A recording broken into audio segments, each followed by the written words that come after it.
जय हिंद। आज की क्लास में जीके जिसके टॉप 80 प्रीवियस ईयर क्वेश्चन को कंप्लीट करेंगे। ये क्लास सभी कम्पिटेटिव एग्जाम्स के लिए महत्वपूर्ण है। क्वेश्चन नंबर फर्स्ट है, चंपारण सत्याग्रह निम्नलिखित में से किस वर्ष में शुरू किया गया था। महत्वपूर्ण क्वेश्चन, तो इसका सही आंसर हो जाएगा ऑप्शन बी, 1917 ईस्वी में शुरू किया गया था।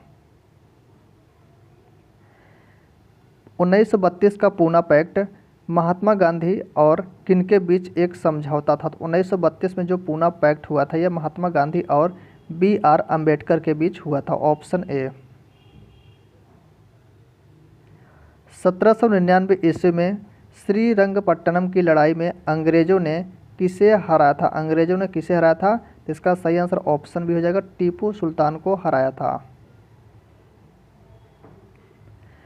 पुर्तगालियों द्वारा गोवा पर कब्जा कब किया गया था, तो इसका सही आंसर हो जाएगा ऑप्शन सी, 1510 ईस्वी में पुर्तगालियों के द्वारा गोवा पर कब्जा किया गया था। निम्नलिखित में से कौन इलाहाबाद में 1857 के संग्राम का नेता था। मतलब 1857 के विद्रोह का नेतृत्व करता इलाहाबाद से कौन था, तो इसका सही आंसर ऑप्शन भी हो जाएगा, मौलवी लियाकत अली थे। Option B.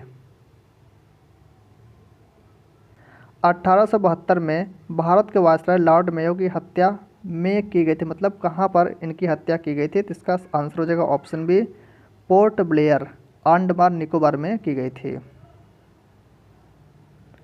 व्यपगत का सिद्धांत नीति किसने तैयार की थी। व्यपगत का सिद्धांत नीति किसने तैयार की थी, तो डलहौजी। डलहौजी ने व्यपगत सिद्धांत नीति तैयार की थी। इनमें से किसे भारतीय रेल का जनक माना जाता है। राइट आंसर हो जाएगा ऑप्शन सी, लॉर्ड डलहौजी को भारतीय रेल का जनक माना जाता है। भारत में निम्नलिखित में से किसे स्थानीय स्वशासन का जनक कहा जाता है। स्थानीय स्वशासन का जनक किसे कहते हैं, रिपन को। रिपन को स्थानीय स्वशासन का जनक कहते हैं। बंगाल के प्रथम गवर्नर जनरल कौन थे। बंगाल के प्रथम गवर्नर जनरल कौन थे, तो इसका आंसर हो जाएगा Warren Hasting. Warren Hasting Bengal के प्रथम गवर्नर जनरल थे। भारत के प्रथम गवर्नर जनरल कौन थे। भारत के प्रथम गवर्नर जनरल थे William Bentinck. William Bentinck Bharat के प्रथम गवर्नर जनरल थे। भारत के दक्षिण पूर्वी तट पर स्थित इनमें से किस स्थान पर अंग्रेजों ने 1611 ईस्वी में अपना पहला कारखाना खोला। 1611 ईस्वी में अंग्रेजों ने अपना पहला कारखाना कहाँ पर खोला था, मसूलीपट्टनम में। मसूलीपट्टनम में खोला था। इनमें से कौन सा खोजकर्ता भारत आना चाहता था किंतु इसके बजाय वह 1492 ईस्वी में अमेरिका के तट पर पहुंच गया था। तो कौन था, तो वह था क्रिस्टोफर कोलंबस। क्रिस्टोफर कोलंबस था। गोवा को पुर्तगालियों से स्वतंत्रता किस वर्ष में प्राप्त हुई। गोवा को पुर्तगालियों से स्वतंत्रता 1961 ईस्वी में प्राप्त हुई थी। आंसर हो जाएगा ऑप्शन सी, 1961 ईस्वी। वास्को डिगामा भारत कब आया था। वास्को डिगामा भारत आया था 1498 ईस्वी में। 1498 ईस्वी में वास्को डिगामा भारत आया था।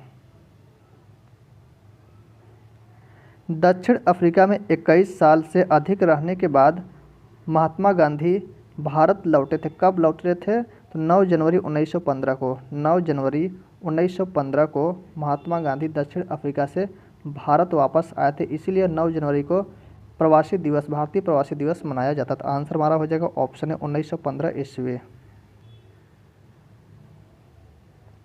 ब्रिटिश वायसराय कर्जन द्वारा बंगाल का विभाजन किस वर्ष किया गया था। बंगाल का विभाजन किया गया था 1905 ईस्वी में। आंसर हो जाएगा ऑप्शन है 1905 ईस्वी। भारतीय सुधार समिति की स्थापना किसने की थी। भारतीय सुधार समिति की स्थापना दादा भाई नौरोजी ने की थी। अमार सुनार बांग्ला बांग्लादेश का राष्ट्रगान है, किसके द्वारा रचा गया था। अमार सुनार बांग्ला किसके द्वारा रचा गया था, रविन्द्रनाथ टैगोर के द्वारा। इनमें से कौन Indian society of oriental art के संस्थापकों में से एक है। Indian society of oriental art के संस्थापक है अवनींद्रनाथ टैगोर। बुनियादी शिक्षा या वर्धा योजना किससे संबंधित है। बुनियादी शिक्षा या वर्धा योजना संबंधित है, किससे संबंधित? महात्मा गांधी से। आंसर हो जाएगा ऑप्शन बी। लंदन में पहला गोलमेज सम्मेलन किस वर्ष में आयोजित किया गया था? पहला गोलमेज सम्मेलन हुआ था 1930 ईस्वी में। कुल गोलमेज सम्मेलन 3 हुए थे और कहाँ पर हुए थे? लंदन में हुए थे। पहला हुआ था 1930 ईस्वी में। द सोशल कॉन्ट्रैक्ट पुस्तक का लेखक इनमें से कौन है? द सोशल कॉन्ट्रैक्ट पुस्तक के लेखक कौन है? तो इसका आंसर हो जाएगा रूसो हैं। निम्नलिखित में से किस वर्ष में इंग्लैंड में यात्री ट्रेन आरंभ की गई थी? इंग्लैंड में यात्री ट्रेन मतलब इसमें यात्री बैठते हैं, उसका आरंभ किया गया था 1825 ईस्वी में। अजंता में कुल कितनी गुफाएं हैं? अजंता में कुल कितनी गुफाएं? 29 29 गुफाएं हैं। गुप्त काल के दौरान चीन के किस यात्री ने भारत का भ्रमण किया था? गुप्त काल के दौरान चीन के किस यात्री ने भारत का भ्रमण किया था? फाहियान आया था। असम में सर्वप्रथम चाय कंपनी की स्थापना कब की गई थी? इसका आंसर हो जाएगा 1839 ईस्वी में की गई थी। 1839 ईस्वी। भारत में पहली बार किसने वार्षिक आय को अनुमानित किया था?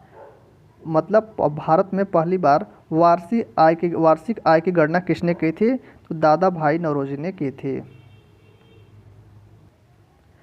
ऋग्वेद में निम्नलिखित में से किस देवता की सर्वाधिक महत्ता का वर्णन है? ऋग्वेद में निम्नलिखित में से किस देवता की सर्वाधिक महत्ता का वर्णन है? तो इसका आंसर है ऑप्शन बी, इंद्र का है। किसके शासनकाल में मेगास्थनीज भारत आया? किसके शासनकाल में मेगास्थनीज भारत आया था? राइट आंसर हो जाएगा ऑप्शन सी, चंद्रगुप्त मौर्य के शासनकाल में मेगास्थनीज ने भारत आया था। सत्यशोधक समाज की स्थापना किसके द्वारा की गई थी? सत्यशोधक समाज की स्थापना ज्योतिबा फुले के द्वारा की गई थी। वेदों की ओर लौटो का नारा किसने दिया था? वेदों की ओर लौटो का नारा स्वामी दयानंद सरस्वती ने दिया था। इन्होंने 1875 में आर्य समाज की स्थापना की थी। निम्नलिखित में से किस स्थान पर दिन और रात के तापमान के बीच का अंतर सबसे अधिक होने की संभावना है? तो इसका सही आंसर हो जाएगा ऑप्शन सी, थार रेगिस्तान। थार रेगिस्तान में। भारत पूरी तरह से पृथ्वी के गोलार्ध और भाग में स्थित है। कहाँ पर? मतलब पृथ्वी के गोलार्ध में किस साइड में स्थित है? तो उत्तर पूर्वी गोलार्ध में भारत स्थित है। भारतीय मानक यमोत्तर रेखा कौन से राज्य से होकर नहीं गुजरती? भारत की मानक यमोत्तर रेखा कौन है? 82.5 डिग्री पूर्वी देशांतर। 82.5 डिग्री पूर्वी देशांतर यह भारत के कुल 5 राज्यों से होकर जाती है। यूपी, एमपी, छत्तीसगढ़, उड़ीसा और आंध्र प्रदेश। यूपी, एमपी, छत्तीसगढ़, उड़ीसा और आंध्र प्रदेश, इन 5 राज्यों से होकर भारत की मानक यमोत्तर रेखा जाती है। बिहार से होकर नहीं जाती है। यही इसका आंसर है। भारत की मुख्य भूमि का अक्षांश कहाँ तक फैला हुआ है? तो 8 डिग्री 4 अंश उत्तरी अक्षांश से 37 डिग्री 6 अंश उत्तरी अक्षांश के बीच है। तो इसका आंसर हो जाएगा ऑप्शन नंबर ए। भारत के राज्यों का निम्नलिखित में से कौन सा एक युग्म सबसे पूर्वी और सबसे पश्चिमी राज्य को इंगित करता है? भारत का सबसे पूर्वी राज्य कौन सा है? तो सबसे पूर्वी राज्य है अरुणाचल प्रदेश। कौन सा है? अरुणाचल प्रदेश। और सबसे पश्चिमी राज्य है गुजरात। इसका आंसर हो जाएगा ऑप्शन डी। मानसून शब्द की उत्पत्ति हुई है। मानसून किस भाषा का शब्द है? यह अरबी भाषा का शब्द है मानसून।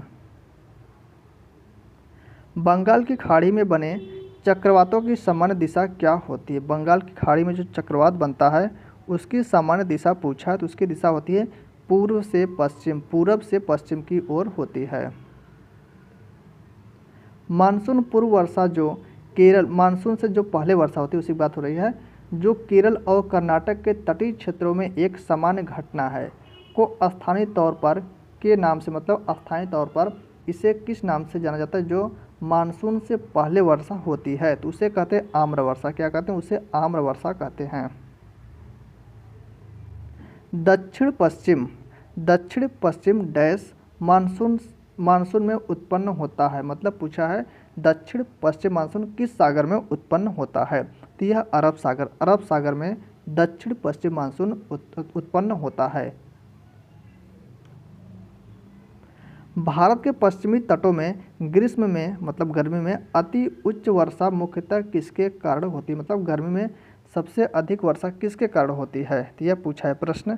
तो होता है इसका आंसर क्या हो जाएगा, इसका आंसर हो जाएगा उष्णकटिबंधीय अवस्थिति के कारण होती है, तो आंसर हो जाएगा ऑप्शन ए। भारत में मानसून की अवधि औसतन कितने समय के लिए विस्तारित है, मतलब कितने दिन के लिए रहती है, तो आंसर हो जाएगा 100 से 120 दिन के बीच रहती है, ऑप्शन हो जाएगा बी। भारत की सर्वाधिक वर्षा मुख्यतः प्राप्त होती है, भारत में सबसे अधिक वर्षा किस मानसून से होती है, दक्षिण पश्चिम, जो अरब सागर में उत्पन्न होता है मानसून दक्षिण पश्चिम, उसी से भारत में सर्वाधिक वर्षा होती है। भारत में सर्वाधिक उपलब्ध एवं सर्वाधिक सघन रूप से कृषि हेतु प्रयोग की जाने वाली मिट्टी कौन है, तो कृषि के लिए सबसे उपयुक्त मिट्टी होती है जलोढ़ मिट्टी होती है। भारत के जिन क्षेत्रों में 70 सेंटीमीटर से कम वर्षा होती है वहाँ झाड़ियों और छोटे झाड़ झंखाड़ों वाले किस प्रकार के वन पाए जाते हैं, जहाँ पर 70 सेंटीमीटर से कम वर्षा होती है वहाँ पर पाए जाते हैं उष्णकटिबंधीय कांटेदार वन पाए जाते हैं, तो आंसर हमारा हो जाएगा ऑप्शन सी। पुरानी जलोढ़ मिट्टी को के रूप में जाना जाता है, पुरानी जलोढ़ मिट्टी को बांगर कहते हैं और नई जलोढ़ मिट्टी को क्या कहते हैं, नई जलोढ़ मिट्टी को खादर कहा जाता है, तो इसका सही आंसर हो जाएगा ऑप्शन ए। बागान कृषि पैदा करती हैं, बागान कृषि खाद्येतर मतलब जो खाद्य फसलें होती है उन्हें पैदा करती है, तो आंसर हो जाएगा ऑप्शन बी। नवीन जलोढ़ मिट्टी को अन्य किस नाम से जाना जाता है, नवीन जो जलोढ़ मिट्टी होती है उसे खादर कहते हैं और पुरानी को बांगर कहा जाता है। उपजाऊ जलोढ़ मृदा डैश का उत्पादन करने के लिए सबसे उपयुक्त है, मतलब किसका उत्पादन करने के लिए जलोढ़ मृदा सबसे उपयुक्त है, तो इसका आंसर होगा चावल के उत्पादन के लिए जलोढ़ मृदा सबसे उपयुक्त है। चित्तौड़गढ़ किस वंश की राजधानी थी, चित्तौड़गढ़ किस वंश की राजधानी थी, तो इसका सही आंसर हो जाएगा सिसोदिया वंश, सिसोदिया वंश की राजधानी चित्तौड़गढ़ थी। साहित्य के प्रख्यात समर्थक राजा भोज किस वंश से जुड़े थे, राजा भोज किस वंश के थे, परमार वंश के थे। निम्न में से किसने माउंट आबू के पास कायादारा गांव में गोरी राजवंश के मोहम्मद गोरी को हराया था, तो गोरी राजवंश के मोहम्मद गोरी को किसने हराया था, तो किसने हराया था, भीमदेव सोलंकी द्वितीय ने हराया था, भीमदेव सोलंकी द्वितीय ने हराया था।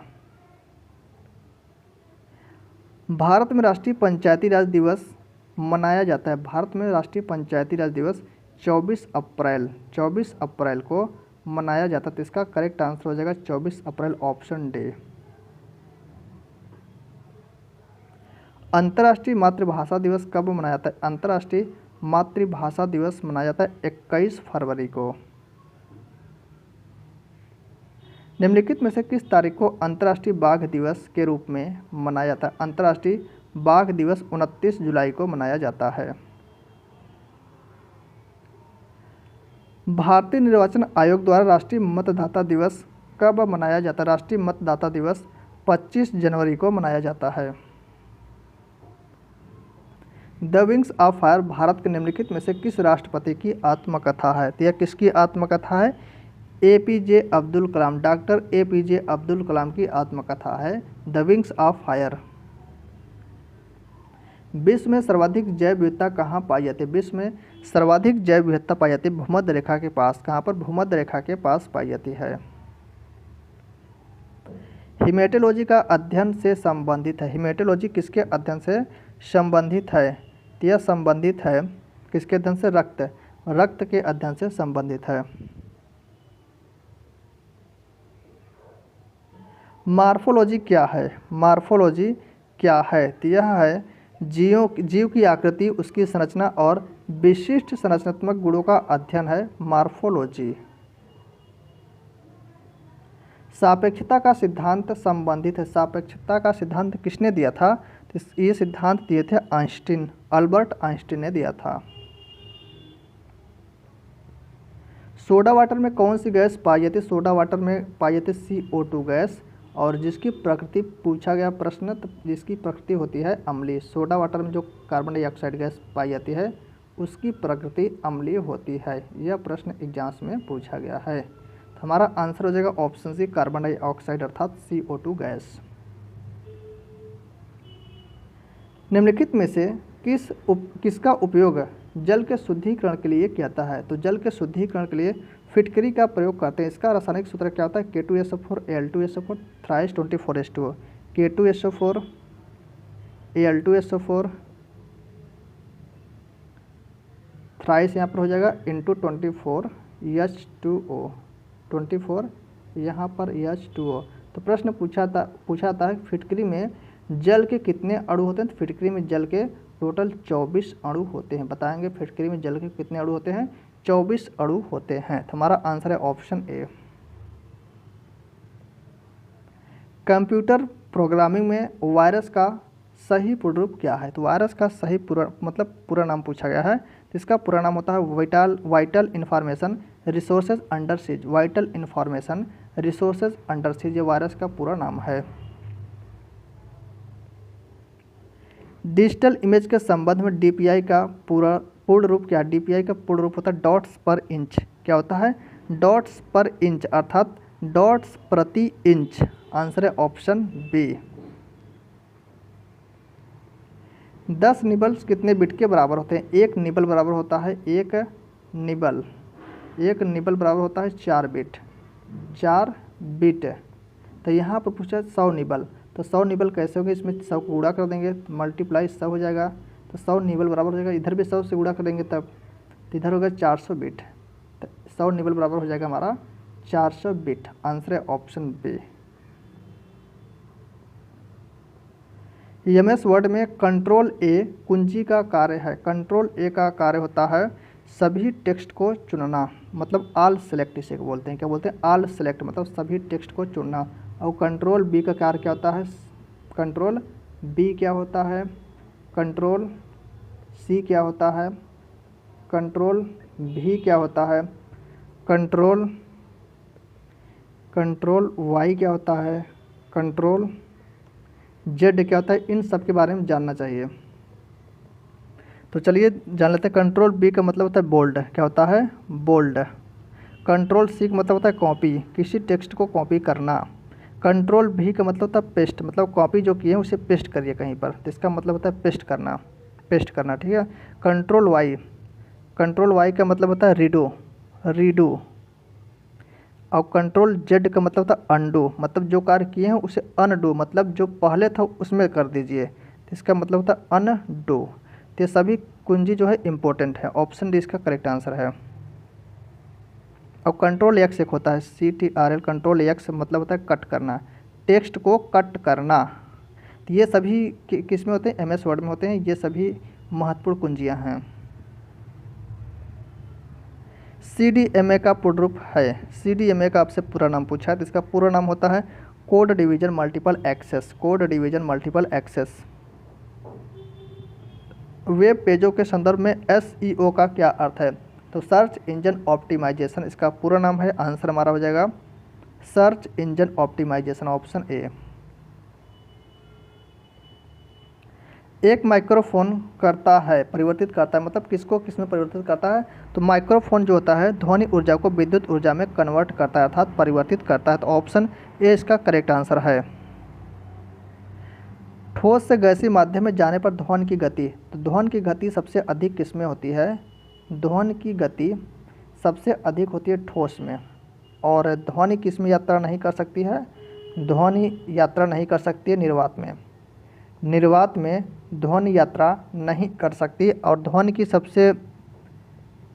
सबसे धीमी किसमें चलेगी? तो गैस में। ध्वनि सबसे धीमी गैस में चलेगी। निर्वात में ध्वनि यात्रा नहीं कर सकती। और ठोस में ध्वनि सबसे अधिक होगी। ठोस में ध्वनि की गति सबसे अधिक होगी। तो यहाँ पर पूछा ठोस से गैसीय माध्यम में जाने पर ध्वनि की गति क्या होती है? तो ठोस से गैसीय माध्यम में जाने पर ध्वनि की गति घटती है, तो इसका आंसर हो जाएगा ऑप्शन डी। पेनिसिलिन की खोज किसने की थी? पेनिसिलिन की खोज किसने की थी? अलेक्जेंडर फ्लेमिंग ने की थी। ऑप्शन हो जाएगा बी। भारत सरकार के कौशल विकास कार्यक्रम का क्या नाम है? भारत सरकार के कौशल विकास कार्यक्रम का नाम है प्रधानमंत्री कौशल विकास योजना। नोबेल पुरस्कार विजेता कैलाश सत्यार्थी निम्नलिखित में से किस संगठन से जुड़े हैं? तो कैलाश सत्यार्थी किससे जुड़े थे? बचपन बचाओ आंदोलन से। आंसर हमारा है ऑप्शन सी। बोधिसत्व की अवधारणा संबंधित है। बोधिसत्व की अवधारणा बौद्ध धर्म की महायान शाखा से संबंधित है। भारतीय सिविल सेवा में शामिल होने वाले पहले भारतीय कौन थे? भारतीय सिविल सेवा में शामिल होने वाले पहले भारतीय थे सत्येंद्र नाथ टैगोर। आंसर हमारा ऑप्शन डी। विश्व का सबसे हल्का ऊन शाहतोष ऊन प्राप्त होता है। शाहतोष ऊन कहाँ से प्राप्त होता है? तो तिब्बती जो मृग होते हैं उन्हीं से प्राप्त होता है। भारत में सोने का सबसे बड़ा उत्पादक राज्य कौन है? सोने का सबसे बड़ा उत्पादक राज्य कर्नाटक। आंसर है ऑप्शन बी। केरल में मोपड़ा विद्रोह कब हुआ था? केरल में मोपड़ा विद्रोह हुआ था 1921 ईस्वी में। 1921 ईस्वी में केरल में मोपड़ा विद्रोह हुआ था। तो आंसर हो जाएगा हमारा ऑप्शन नंबर डी।